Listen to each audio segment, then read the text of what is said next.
तो जो मेहमान है उनका परिचय आपसे करा दूं। बीजेपी के प्रवक्ता राजीव जेटली जी हमारे साथ हैं, आम आदमी पार्टी के प्रवक्ता अभिषेक तिवारी जी हमारे साथ हैं। हमारे साथ यहाँ स्टूडियो में जो मेहमान है मैं उनका परिचय एक बार दे देती हूँ। धर्मेंद्र यादव जी भी जुड़ गए हैं हमारे साथ समाजवादी पार्टी से। स्टूडियो में हमारे साथ ममता काले जी आ गई हैं, परमिंदर सेठी जी स्टूडियो में हमारे साथ हैं, इकोनॉमिस्ट आकाश जिंदल जी स्टूडियो में हैं, वरिष्ठ पत्रकार प्रेम कुमार जी हमारे साथ हैं और साथ ही चंद्र प्रकाश जी स्टूडियो में हमारे साथ हैं। लेकिन मैं सबसे पहले एक बार ये जल्दी से एक वोट लेना चाह रही हूँ स्टूडियो में, अगर मैं आ पाऊँ जल्दी से। ममता जी जरा बता दीजिए, और मैं चाहूंगी कि आप लोग सब जरा जल्दी जल्दी मुझे ये बताएं कि क्या ये मिडिल क्लास, क्योंकि दिल्ली में हम जानते हैं कि चुनाव है और मिडिल क्लास कह रहे हैं 67% तो मिडिल क्लास है, क्या दिल्ली का चुनाव पलटेगा इससे? पहले तो मैं ये बोलना चाहती हूँ, इतना सन्नाटा क्यों है भाई? अच्छा, वहाँ सन्नाटा हो गया है, भयंकर सुई पटक सन्नाटा हो गया है, और इसीलिए क्योंकि इसका असर बहुत जबरदस्त पड़ने वाला है। दो लाइनें बोलना चाहती हूँ जल्दी से कि आज निर्मला जी ने ऐसा बजट है लाया तूफानी कि विपक्ष बैठे बैठे रोया। और आज इस बजट से मिडिल क्लास मुस्कुराया, महिलाएं मुस्कुराई और किसान मुस्कुराए, और मोदी इज द बेस्ट का नारा लगाया। और वो इसीलिए लगाया है क्योंकि आज का जो बजट है वो सबको समाहित करता है बजट, है ना। 12 लाख रुपए तक में आज इनकम टैक्स नहीं लग रहा है। ये कभी नहीं हुआ आज तक। आज से पहले कभी हुआ है तो मुझे बता दे मेरे भाई लोग, और इसीलिए सारे के सारे चुप है। सबको समझ ही भी नहीं आ रहा है कि ये क्या हो गया है। आपको समझ ही नहीं आ रहा हो क्या गया? ये मास्टर स्ट्रोक जैसा हो गया। बड़ी कमाल की बात है। पूरा मीडिया, पूरे बीजेपी के लोग सिर्फ 12 लाख के ऊपर सिमट गए हैं। पूरा बजट 12 लाख के इनकम टैक्स के ऊपर सिमट गया। कितने लोग इनकम टैक्स पे हैं दिल्ली के अंदर, आप बताइए। देश में कितने लोग इनकम टैक्स देते हैं, मुझे ये बताइए। आपने गरीब आदमी के लिए क्या किया, मजदूर के लिए क्या गैस सिलेंडर, रसोई? तो दिल्ली की चिंता करिए ना पहले। दिल्ली में मिडिल क्लास बहुत हावी है। आपका टारगेट, आप सोचते हो कि किसी तरीके से हम दिल्ली जीत लें, ये सपना कभी पूरा होने वाला है? अरे सपना ही पूरा नहीं होगा। वो कह रहे कुछ भी कर लीजिए, पर बताइए क्या वो कह रहे मिडिल क्लास है कितना कि इतना हल्ला मच रहा है कि मिडिल क्लास से जीत जाएंगे? देखिए, पंपर बजट है, छप्पड़ फाड़ बजट है। आज तक हम कहते थे मुंह मीठा कराया, इस बार हलवा पूड़ी दे दी। देखिए, मिडिल क्लास को तो बहुत कुछ दे दिया। जितनी एस्पिरेशन थी 5 साल की एक बार में दे दी। मैं तो न्यूट्रल हूं, एक इकोनॉमिस्ट हूं। और दूसरी, हमारे मित्र भी बात कर रहे थे, आम आदमी को इससे बहुत मिला है। नॉन इनकम टैक्स पेयर को तो बहुत कुछ दे दिया गया। क्या दे दिया गया है? डिमांड, उससे एम्प्लॉयमेंट जनरेशन होगी। मिडिल क्लास जाके बाजार में खर्चेगा, गाड़ी खरीदेगा, 2 व्हीलर खरीदेगा, मल्टीप्लेक्स में जाएगा, रेस्टोरेंट में जाएगा, शॉपिंग करेगा। और रोजगार किसको मिलेगा? मेरे गरीब भाई को, मजदूर भाई को रोजगार मिलेगा, डिमांड जनरेशन होगी, जीएसटी बढ़ेगा। और एक और चीज बता दूं सुचारिता, इनकम टैक्स जो है एग्जम्पशन बढ़ाई गई है, इनकम टैक्स की कलेक्शन इससे बढ़ेगी। तो एक बम्पर चीज है। आम के आम, गुठलियों के दाम, हर व्यक्ति को, मेरे रिक्शा चलाने वाले भाई को, मेरे मजदूर भाई को, मेरा वो भाई जो सड़क के किनारे चाय बेच रहा है, उसकी इनकम इसकी वजह से कम 25% बढ़ने वाली है। और एक और कैलकुलेशन बता दूं, जीडीपी में 0.7% ग्रोथ मात्र ये बजट लाएगा। जीएसटी कलेक्शन 15,000 करोड़ बढ़ाएगा।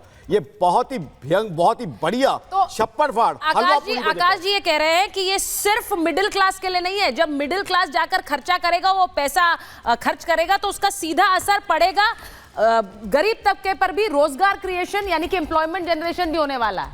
क्या लग रहा है इसका प्रेम जी? दिल्ली आने वाले समय में बिहार के लिए तो बाहर दे दिया बजट। देखिए सुचारिता जी, ऑलमोस्ट कई साल से हम बजट में आपके साथ रहते रहे हैं, और हर बजट मास्टर स्ट्रोक ही होता है। हर बजट जो है सबके लिए बढ़िया ही होता है, लेकिन अर्थव्यवस्था जो है रसातल में चली जाती गई है। ये अभी थोड़ा सा इस बजट पर हम बोल दें कि जो बात कह रहे हैं, ये मिडिल क्लास वाली बात। देखिए 84% टैक्स पेयर्स जो हैं वो इस टैक्स से बाहर हो जाएंगे, नहीं देंगे टैक्स। किसकी कीमत पर?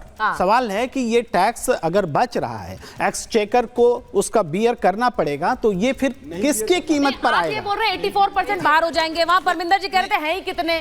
तो ये टोटल डाइकोटमी है ना। नहीं, इसको समझना पड़ेगा। कोई गलत मैं नहीं कह रहा हूँ। जो टैक्स पे एक तो 7 लाख तक तो पहले से ही लोग टैक्स नहीं दे रहे थे, अब 7 से वो 12 लाख हो गया, 5 लाख का एक्सटेंशन हुआ। तो टोटल जो टैक्स पेयर्स हैं, जो केवल भरते थे फॉर्म लेकिन टैक्स नहीं देते थे, उनकी पूरी संख्या 84% हो रही है। तो 84% हो रही है, तो इसका मतलब है इसको बियर कौन करेगा? ये बड़ा सवाल है। मैं टैक्स कलेक्शन कभी नहीं हो रहा है। वो ये कह रहे हैं टैक्स कम नहीं होगा। अभी बता के हटाऊं मैं, अभी एक्सप्लेन करता हूं कैसे। जब एक्सप्लेन कर रहा हूं तब तो करने नहीं, जब वो डिमांड होगी जनरेट तो उससे क्या होगा, वो गाड़ी खरीदेगा, टू व्हीलर खरीदेगा, कॉर्पोरेट टैक्स बढ़ेगा और इनकम टैक्स में मैं ऑन रिकॉर्ड कहता हूं, प्रेडिक्शन देता हूं 7% इजाफा होगा। कॉर्पोरेट टैक्स भी इनकम टैक्स का हिस्सा होता है। जब वो मल्टीप्लेक्स में जाएगा, रेस्टोरेंट में जाएगा, बाइक खरीदेगा, गाड़ी खरीदेगा, फ्लैट खरीदेगा, कॉर्पोरेट्स की अर्निंग बढ़ेगी।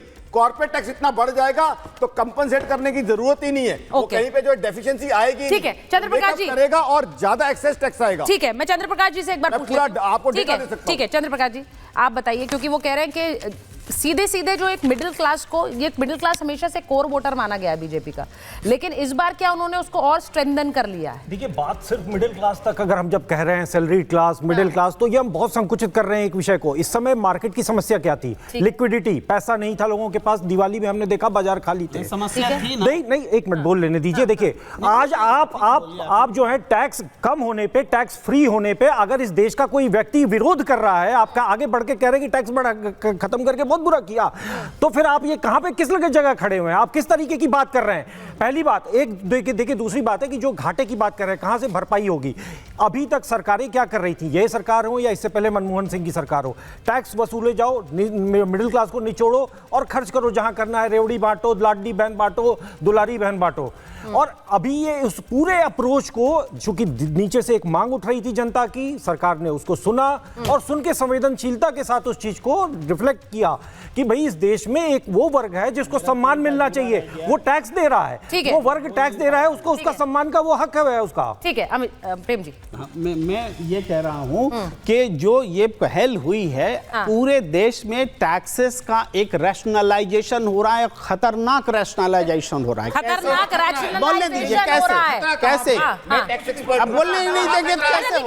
बोलने दीजिए। अच्छा, आप दोनों ने उनको हाईजैक कर लिया बीच में। शब्द जो है ठीक है, सही नहीं है। अच्छा, वो कह रहे खतरनाक नहीं है क्योंकि मैं तो इकोनॉमिस्ट हूँ। ठीक है, एक मिनट मुझे, मैं अभिषेक जी और राजीव जी एक लाइन बोलता हूँ, मुझे प्रेम जी को बोलने तो दीजिए, अपनी बात को स्पष्ट प्रेम जी को बोलने दीजिए। राहुल, अच्छा सुनिए, आकाश जी एक सेकंड प्लीज। भाई राहुल गांधी कह रहे हैं, नहीं अच्छा एक मिनट होल्ड करिए ना। राहुल गांधी ने कहा कि अर्थव्यवस्था में एक बड़े बदलाव की जरूरत थी और वो ये ऐसा लग रहा है जैसे बड़े जख्म पे बैंडेड लगा दिया। तो मैं भटक जाऊंगा ना, मैं जो बात कह रहा हूं, देखिए इस देश में कॉर्पोरेट टैक्स से जो कलेक्शन है वो लगातार कम होता गया है। अब टैक्स देने वाला जो अपर मिडिल क्लास का तबका था उसको भी इससे निकाला गया है। इस सब का बर्डन जो है जीएसटी के रूप में पूरे देश की जनता पर इक्वेट कर दिया गया है, इक्वेट कर दिया गया है। दैट मींस कि अडानी अंबानी भी वही टैक्स। अरे फिर आप अडानी अंबानी अडानी अंबानी कहां से आ गया भाई? टैक्स बढ़ने की बात कर रहे हैं कि अच्छा, मैं अडानी अंबानी ठीक है। अच्छा एक सेकंड आकाश जी, मैं एक बार अभिषेक जी और राजीव जी को ले लीजिए स्क्रीन पर। एक मिनट, अभिषेक जी और राजीव जी, एक सेकंड ममता जी, मैं एक बार तिवारी जी के पास जा रही हूँ। तिवारी जी, एक चीज आपसे स्पष्ट पूछ रही हूँ कि यहाँ दिल्ली में कह रहे हैं कि जो ज्यादातर पॉपुलेशन है वो मिडिल क्लास है, और दूसरी बात ये कि यहाँ पर 15% वोटर ऐसा है जो लोकसभा में तो वोट करता है बीजेपी को लेकिन विधानसभा में करता है आपको लग रहा है उसमें कहीं डेंट पड़ेगा इस बजट के बाद? तिवारी जी। देखिए पुचारचा जी, आपके सभी दर्शकों को मेरा नमस्कार। भारतीय जनता पार्टी द्वारा लाया गया बजट, ये बजट कम है, जुमला, छलावा और हवाबाजी ज्यादा है। दिल्ली के साथ फिर से भेदभाव हुआ है, दिल्ली के साथ फिर से छलावा हुआ है। एक तरफ क्यों छलावा हुआ? क्योंकि भारतीय जनता पार्टी को दिल्ली की जनता ने एक बार नहीं, दो बार नहीं, तीन बार पूरी तरीके से नकार दिया।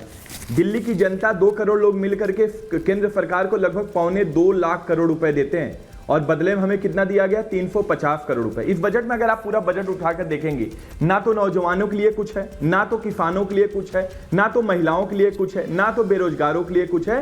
ये बजट केवल और केवल हवाबाजी है, केवल और केवल छलावा है।